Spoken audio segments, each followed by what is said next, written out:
देखिए, यूक्रेन युद्ध को लेकर अब तक की सबसे बड़ी खबर अब आपको बताने जा रहा हूं मैं। पुतिन ने पार्शियल मोबिलाइजेशन का ऐलान कर दिया है, यानी सेना को एक बार फिर से इकट्ठा होने का ऑर्डर दिया है पुतिन ने। रूस के हर नागरिक को युद्ध में सहयोग देने का आदेश दिया है। यूक्रेन में जनमत संग्रह कराएगा रूस, यह भी कहा है पुतिन ने। कब्जे वाले इलाकों में होगा रूस का जनमत संग्रह।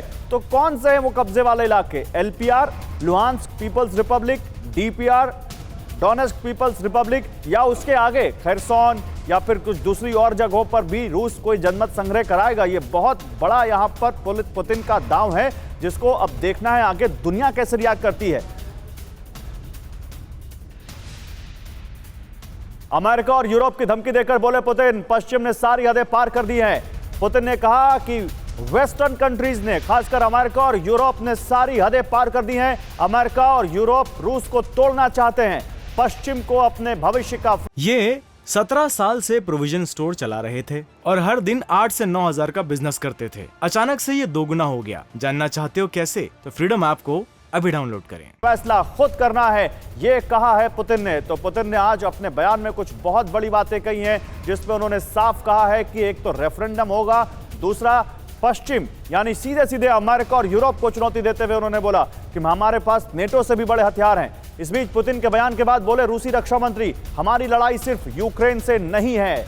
और ये यहां पर सीधे सीधे अपना स्कोर सेट करने के बाद ये बताते हुए, नैरेटिव सेट करते हुए रूस की ये केवल यूक्रेन के साथ हमारी लड़ाई नहीं है, हम एक साथ पूरे पश्चिम से लड़ रहे हैं। यानी हम अमेरिका से भी लड़ रहे हैं, हम यूरोप से भी लड़ रहे हैं, और रूस के खिलाफ ये सारे पश्चिमी देश एकजुट हो चुके हैं। ये डे 1 से यहां पर रूस कोशिश कर रहा है बताने की। और पुतिन ने जो आज कहा, उसके बाद रूसी रक्षा मंत्री ने कहा, वो साफ है, कह रहे हैं कि यूक्रेन को यहां पर पश्चिमी देशों ने कठपुतली बनाया है, पपेट है यूक्रेन पश्चिमी देशों का।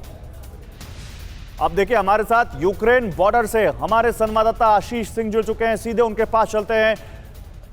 टीवी9 भारतवर्ष इकलौता चैनल है जिसने वॉर के पहले से आपको यूक्रेन से एक्सक्लूसिव कवरेज दिखाई है, और लगातार हम इस पूरी खबर पर बने हुए हैं। आशीष यूक्रेन बॉर्डर पर हैं। आशीष, अभी तक लग रहा था कि ये वॉर एक रीजन में सिमट रही है और डीपीआर, एलपीआर या रूस यूक्रेन बॉर्डर पर ये वॉर फिर से सिमटती दिख रही थी, लेकिन पुतिन के आज के पुतिन के शब्दों को अगर हम ध्यान दें तो क्या ये माने कि ये वॉर एक बार फिर से इंटेंसिफाई होने वाली है? और न केवल रेफरेंडम, बल्कि जिस तरह से अमेरिका और यूरोप को सीधे सीधे पुतिन ने टारगेट किया है, ये वॉर अब और ज्यादा घातक हो सकती है?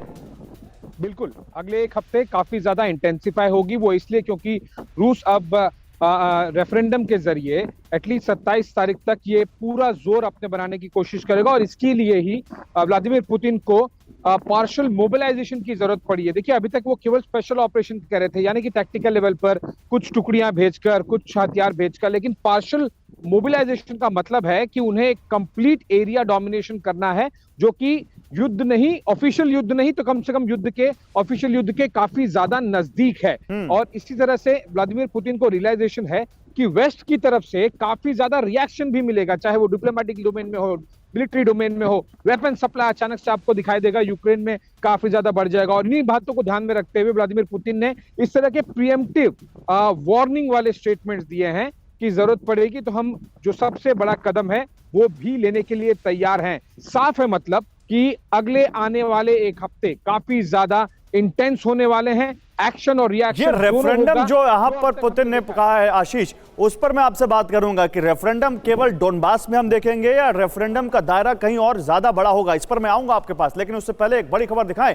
यूक्रेन में रूस के जनमत संग्रह पर एक और बड़ी खबर है। डोनबास के अलगाववादी डेप्यूटी स्पीकर का संसद में ऐलान, एससीओ और ब्रिक्स से मान्यता चाहता है डोनबास। रूसी समर्थक नेता संसद में पहले ही पास कर चुके हैं कानून। तो आपको याद होगा, जब पुतिन ने यूक्रेन के खिलाफ स्पेशल ऑपरेशन, जो वो कहता है रूस जिसको, उसकी इजाजत दी थी, उससे पहले रूस की संसद ने मान्यता दी थी लुहांस्क और डोनेस्क को अलग रीजन की, अलग देश की। और उसके बाद से ही लगातार रूस और यूक्रेन आपस में लड़ रहे हैं, करीब 7 महीने हो चुके हैं। अब पुतिन एक बार फिर रेफरेंडम की बात कर रहे हैं। और अब यहां पर जिस तरह से डोनबास के भी यहां पर जो लीडर्स हैं, अलगाववादी डेप्यूटी स्पीकर ने संसद में ऐलान किया है कि एससीओ और ब्रिक्स से भी मान्यता चाहता है डोनबास।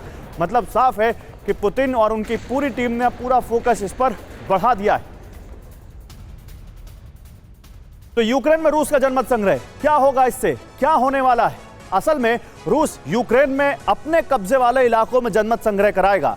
डोनेट्स्क, लुहांस्क, जिसको आप डीपीआर और एलपीआर के नाम से भी जानते हैं, और इसके अलावा खेरसोन समेत कई इलाकों में यह जनमत संग्रह होगा, रेफरेंडम। लुहांस्क और डोनेट्स्क को मिलाकर डोनबास बना है। रूस के कब्जे वाले ज़ैपोरिजिया में भी जनमत संग्रह का ऐलान किया गया। जनमत संग्रह का फैसला रूस के पक्ष में जाना लगभग तय है, क्योंकि शायद ही वहां पर कोई फेयर रेफरेंडम हो जब ऐसी स्थिति है। यूक्रेन ने जनमत संग्रह के फैसले को शर्मनाक बताया है और यूक्रेन ने कहा कि यह बिल्कुल भी सही नहीं है। आशीष, सवाल वहां पर यही है, लगातार हम सुबह से बात कर रहे हैं इस बात को लेकर, रेफरेंडम तो एक दिखावा है। क्या यहां पर पुतिन यह मैसेज देना चाहते हैं कि नहीं, ये तो मैंने अब यूक्रेन से अलग कर दिया, अब वो रेफरेंडम का बहाना इसलिए क्योंकि उसकी एक्सेप्टेंस ज्यादा हो दुनिया में, ये है? दो चीजें होती हैं जब भी आप इस तरह के, जैसे क्रीमिया में 2014 में पूरे विश्व ने इस तरह का एक प्रोसेस देखा था। उसके लिए दो डोमेन होता है, पहला एक डिप्लोमेटिक और दूसरा होता है पॉलिटिकली अफिलिएशन करना। जो एससीओ वाली बात कही है, देखिए आपने ऑलरेडी रिप्रेजेंटेटिव्स व्लादिमीर पुतिन ने बिठा दिए हैं स्पेसिफिकली डीपीआर और एलकियान में, लेकिन खेरसोन में अभी तक उन्होंने मोबिलाइजेशन और जो लीडरशिप है, लोकल लीडरशिप रशिया को प्रो रशिया, वो अभी तक स्टैब्लिश नहीं की, उसकी प्रोसेस चालू है। लेकिन लुहांस्क और डोनेट्स्क में उन्होंने ये कर दिया है।